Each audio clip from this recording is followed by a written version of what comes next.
Do which ones? So if I have an output in terms of an input, and the output is a function of x, let's use x as the variable. There are two variables. There is the independent variable, which is the one that changes, and there's a dependent variable, which depends on the independent variable. Right. As its name suggests. Yeah. Independent and dependent. So the dependent variable is the output. If you differentiate the output, you're basically finding its rate of change. Okay. In terms of the input. So if we had the rate of flow of water as a function of time, yeah, which makes sense, like centimeters cubed per second, yeah, milliliters per second, yeah, we differentiate that rate with respect to time, and we would get the rate of flow of water. If we differentiate once, that's known as the first derivative, which is the rate of flow of water, the gradient. Let's look at distance, velocity, and acceleration. Okay. Velocity is the distance travelled every second, yes? yeah. So velocity is the first derivative of distance, of displacement. Okay. Right? Yeah. Okay. Acceleration is the rate of change of velocity per, yeah? Say that again? Acceleration is the rate of change of velocity. Yes. Which is the rate of change of displacement. Therefore, acceleration is the second derivative of displacement. Okay. Then we could get the rate of change of acceleration, which is the rate of change of rate of change of rate of change of velocity, which has no practical implications. You say a car accelerates from 0 to 60 in 2 seconds, that means its velocity has increased or changed by 60 miles per hour in 2 seconds. Okay? Yeah. But then you could do the opposite of differentiation to get how far it would have travelled in those 2 seconds. And that process is known as integration, which links on to integral calculus. Right, okay. So can you calculate the acceleration curve? Do you use differentiation to use how the car accelerates over time based on... If you had time and acceleration, and it was some weird thing, but it was a function that you could solve, you would what's known as integrate it, which is the opposite of differentiating. You integrate it to find velocity.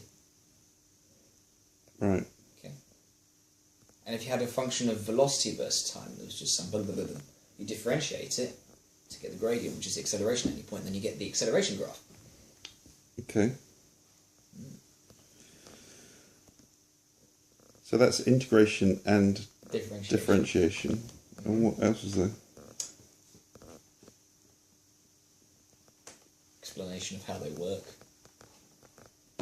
But integral and differential calculus are basically that's what calculus is. It's the study of change. Integration is quite fun to explain as well. We have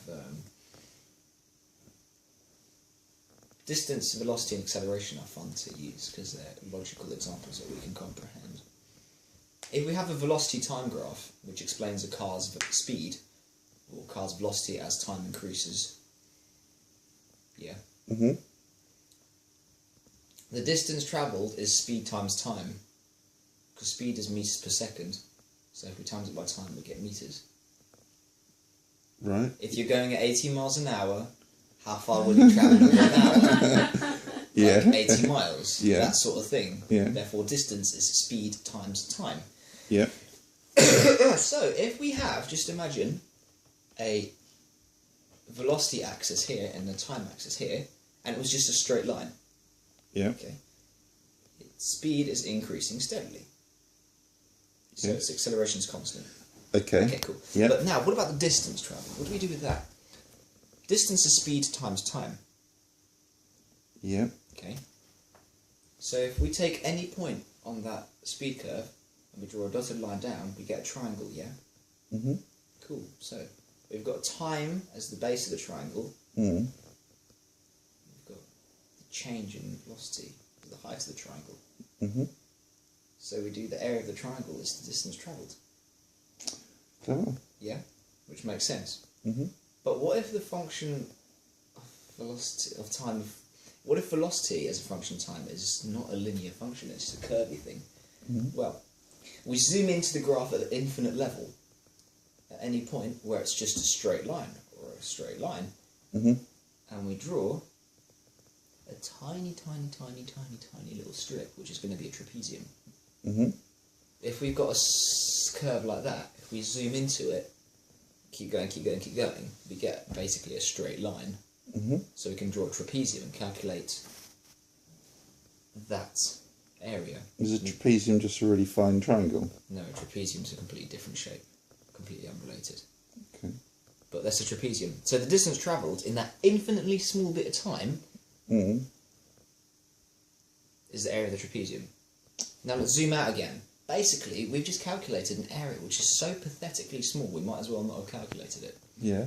What integration does, it takes into account the infinite sum of those loads and loads and loads of little trapeziums between two given values of time and tells you the distance travelled. Wow. It's really handy. You just have a velocity as a function of time, you integrate it where you do a certain process to it, and you get the displacement or distance travelled as a function of time. Then you plug in the time, for example 2 seconds or 59 hours, and you get the distance. It's genius. Even though acceleration is not constant, No, that's fine, yeah.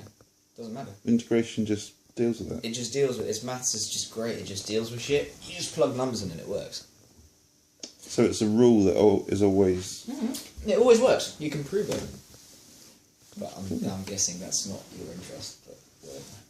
It's cool. Integration is awesome. It's great fun. Is this coming back to you? Can you explain to Andy what trapezium is? A trapezium Make it a bit clearer. is a shape.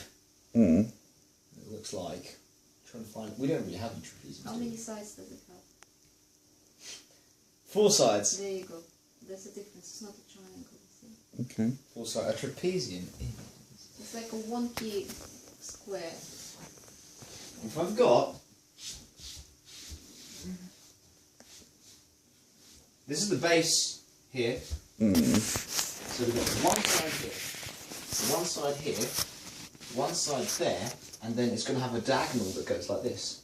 Oh, right. That's known as a trapezium. You know that shape? Yeah. Yeah. So, if we've got a curve that looks like this, and we zoom into it so we have a straight line segment, Mm. yeah, so we've got a straight line like this, Mm. and we draw 2 dotted lines down, what do we get? We get a base, 2 lines, and a diagonal, so we have a Right. trapezium. Okay. Okay? So we do the sum of that really small trapezium with the time as the base, which is delta t, which is a tiny little bit of time, and the height is delta v, which is a change in velocity. And integration sums up loads and loads and loads and loads and loads and loads of little trapezium. Because when we've zoomed into an infinite level, we can see the graph is straight, therefore it's a constant. But we know it's not a constant because it changes all the time. If you do 1 millisecond later, its velocity is still changed, but at an infinitesimally small level, it's still a constant. It's fascinating, actually. It's just, maths is just like, You explain it very well. thank you, thank you. You make a good teacher. Thank you.